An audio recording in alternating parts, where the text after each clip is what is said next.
우리 사회의 중요한 이슈들을 진보의 시각으로 들여다보는 시간이죠. 진보의 향기. 오늘은 녹색당 신지혜 공동운영위원장 스튜디오에 나오셨습니다. 어서 오세요, 위원장님. 네, 안녕하세요. 신지혜입니다. 자, 지난 지방선거에서 어쩌면 소수로서도 가장 주목을 받았던 그런 분위기도 한데 저희 방송에서 이제 처음 모셨습니다. 반갑습니다. 네, 안녕하세요. 자, 이 질문부터 아마 시작해야 될 것 같은데요.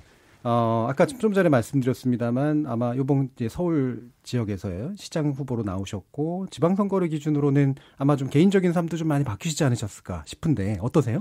개인적인 삶으로는 많이 바뀌었습니다. 예. 지하철이나 버스를 탈 때 예. 혹은 아니면 그냥 일상에서 걸어 다닐 때 알아봐 주시는 시민분들이 계셔서 이제 그런 것들이 좀 많이 바뀌었고요.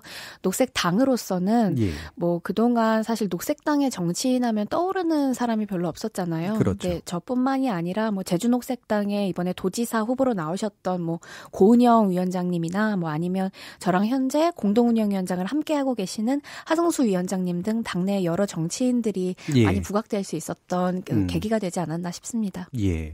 사실 이제 녹색당이 다수 정당인 경우들은 별로 없지만 유럽 같은 경우에 이제 연정 같은 걸 수립해가지고 나는 뭐 정록 연정 뭐 이런 식의 것들도 좀 있잖아요. 근데 네. 한국에서 이제 녹색당이 뭐 여러 가지 형태 변화를 겪어왔던 것 같은데 아마 이런 부분들 궁금하셨을 것 같아요. 다른 이제 청취자분들이 이 녹색당이 이제 페미니스트라고 하는 것들을 딱 내건다라고 하는 것이 어떤 연관관계일까? 네.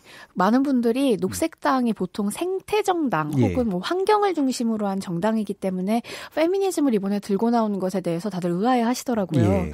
근데 뭐 한국뿐만이 아니라 전 세계 녹색당들은 페미니즘의 가치를 헌장에 명시하고 있습니다. 예. 그래서 여성의 권리 또한 그 앞으로 우리 사회의 전환을 위해 더 나은 사회를 만들기 위해 굉장히 중요한 원리이다. 여성주의 또한 이렇게 명시하고 있기 때문에 녹색당으로서는 페미니즘 정책을 제시하고 페미니스트 정치인을 내세우는 것이 당연할 수밖에 없지 않나 싶습니다. 예. 당시 이제 1.7% 정도의 득표율이었고 이게 뭐 비교하고 싶지는 않습니다만 이제 원내 진보 정당인 정의당 후보를 또 앞서시기도 하셨어요. 그때 내건 이 페미니스트 서울시장 방금 말씀 이런 슬로건이 어느 정도 좀 주요했다고 보시나요? 그동안 한국 사회는 반공 이데올로기를 중심으로 그 구시대적 정치가 계속해서 이어져 왔습니다. 예. 그래서 그 가운데 많은 국민들께서 피해를 입으셨어요. 그러니까 특히나 소수자인 그 국민분들께서요. 근데 이제 정치에서도 현대적 의제들, 지금 우리 시민들에게 국민들에게 절대적으로 필요한 가치들을 이번에 내세웠다는 점에서 매우 그 인상 깊게 봐주시지 않았을까 싶고요. 예. 페미니즘이라고 하는 가치를 정치적 의제로 가져왔다는 점에서 많은 국민들께 가닿지 않았을까 싶습니다. 이 페미니스트라는 단어 한동안 사실은 우리나라에서는 학술계나 뭐 일부 운동계를 제외하고는 사실 많이 쓰이지 않던다는데 요즘은 이제 상당히 많이 쓰이게 되는 이제 그런 단어입니다. 근데 이제 아무래도 이게 이제 기존 정치하고 또 이제 차별성이 좀 있다 보니까 이 선거벽보가 되게 인상적이었는데 그걸 훼손하는 경우도 좀 있었고요. 네, 예. 맞아요. 아무래도 아직 어린 여성인데 좀 건방진 거 아니냐 이런 식의 안 좋은 태도를 보이시는 분들도 있었고 또 반대에서는 이제 20, 30대 여성들이나 청소년들로부터는 또 상당한 지지도 또 받으셨고 자 이런 이제 좀 대립적인 시각이랄까요? 이거 어떻게 봐야 될까요? 네, 페미니즘이라고 하는 것 자체가 대중들에게 인식된 지 얼마 되지 않았잖아요. 예. 그렇기 때문에 페미니즘에 대해서 반감을 갖고 계신 많은 분들께서 어떤 편견이나 오해 같은 것들을 좀 갖고 계신 것이 아닐까 싶습니다. 예. 근데 여성주의, 페미니즘이 이야기하는 것은 남성 혐오나 여성 우월주의가 절대 아니고요. 우리 사회가 굉장히 오랫동안 갖고 있었던 성폭력이나 성차별, 이 가부장제를 없애고 어떠한 성별이든 평등하게 살자라는 가치이기 때문에 여성이든 남성이든 성소수자든 할 것 없이 이 페미니즘에 전 동참해야 된다고 생각합니다. 그래서 저는 지금 혹시 오해나 편견이 있으신 분들이 계시다면 페미니즘에 대해서 더 많이 알아주시고 함께 페미니스트로서 동참해 주시길 초대하고 싶습니다. 예, 바로 뭐 그 부분이 되게 중요한 것 같아요. 페미니즘이라는 게 여성주의라는 이름을 달고 있지만 여성의 시각에서 시작해서 사실은 이른바 인간해방이라든가 그다음에 생태 문제까지도 확장해 나가는 이제 그런 개념이잖아요. 네, 전 사회적 구조가 갖고 있는 성별 이분법적 혹은 이분법적 가부장적 이런 구도 자체를 좀 없애버리자라는 것이기 때문에 모든 시민분들이 사실 거의 공감을 할 수밖에 없는 전 철학이라고 생각합니다. 예. 최근에 이제 벌어진 일, 이수혁 폭행 사건 관련된 논란에서도 이제 현재 우리 사회가 도달해 있는 이런 이제 남녀에 관련된 문제라든가 성별적 갈등 이게 좀 불필요한 수준으로 좀 확산되는 거 아니냐. 라는 이제 또 약간의 위기감이나 위험 같은 것도 느껴지는 것 같은데요. 네. 뭐 어떻게 보고 계세요? 이게 성대립이 있다고 우리는 봐야 될까? 저는 거기에 좀 질문을 던지고 싶습니다. 예. 보통 성대립이라고 하는 것은, 그러니까 대립구도라는 것은 동등한 두 주체가 비슷한 그 크기의 권력을 가지고 서로 충돌하는 것을 이야기하는데요. 예. 지금 한국 상황에서 이 여성과 남성이 충돌할 수 있을 정도로 이렇게 동등한 위치나 어떤 권력 구조 안에 있을까라고 볼 수 있나? 저는 그것은 아니라고 생각합니다. 뭐 어떤 기업이나 혹은 가정에서나 여성을 대상으로 한 차별과 폭력들이 계속해서 있어왔기 때문에요. 그리고 또 여성 혐오의 반대는 남성 혐오가 그래서 될 수가 없습니다. 여성 혐오의 반대는 여성 숭배예요.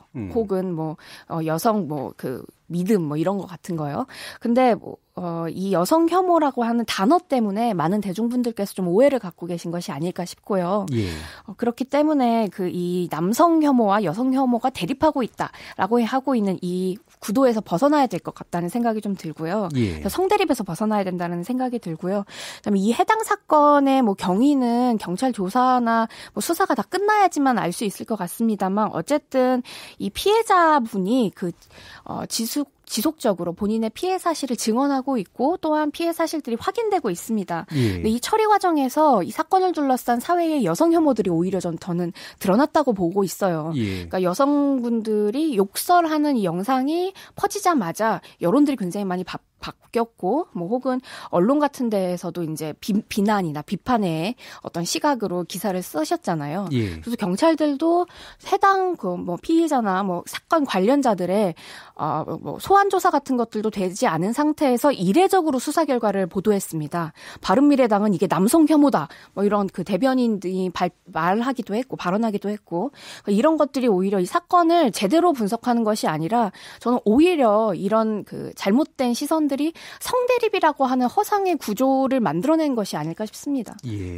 뭐 이 부분 이제 자세하게 얘기할 시간이 좀 없습니다만 한 가지 얘기를 하면 이 혐오라는 말씀 이제 방금 지적해 주셨는데 이게 이제 학술적인 용어가 우리나라 말로 옮겨지는 과정에서 사실 상당히 잘못 옮겨진 거라 맞아요. 일상의 용어하고 상당히 차이가 있거든요. 우리가 양심적 병합법에서 양심이란 말이 그렇듯이.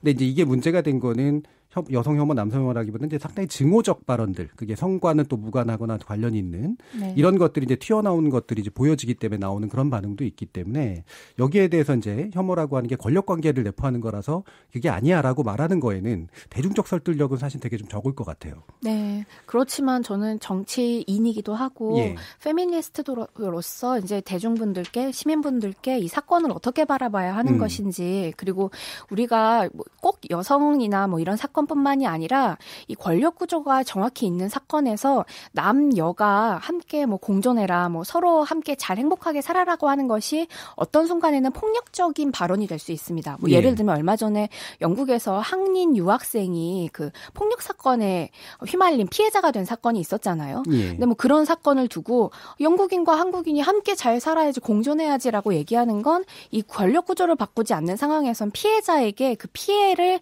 계속해서 감당해라, 말하지 말아라라고 하는 것과 비슷합니다.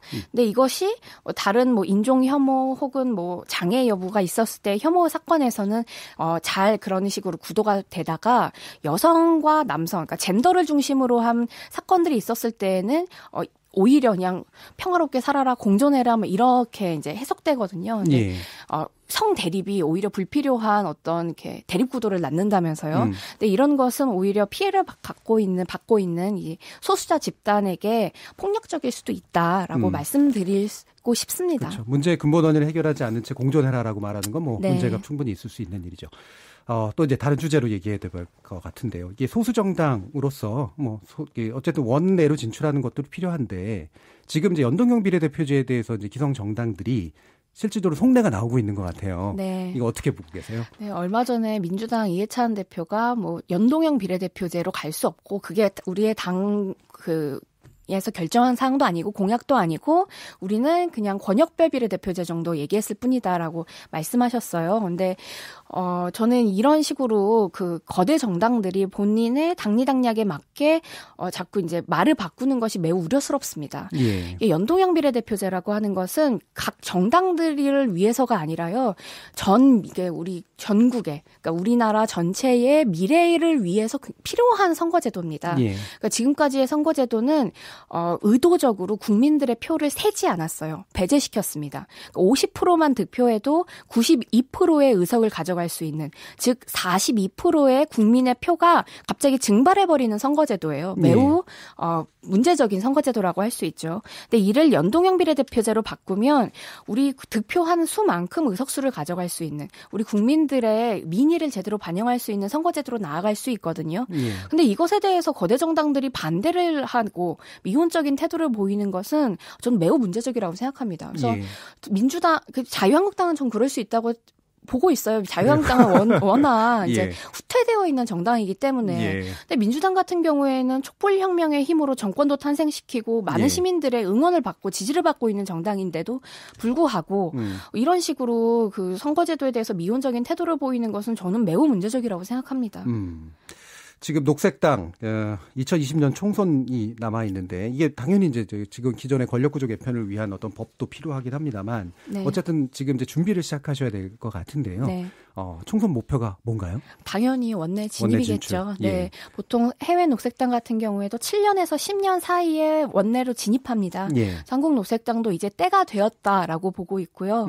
이제 한국 사회도 정치 현안이나 구조들이 많이 바뀌어 나가고 있고 다당제 사회로 넘어갈 수 있는 시점이 왔기 때문에 녹색당이 원내로 진입해서 이 전 세계의 정책, 그 다음에 한국의 이제 지역 풀뿌리 정치를 모두 포괄한 새로운 정치를 국민들께 보여드리고 싶습니다.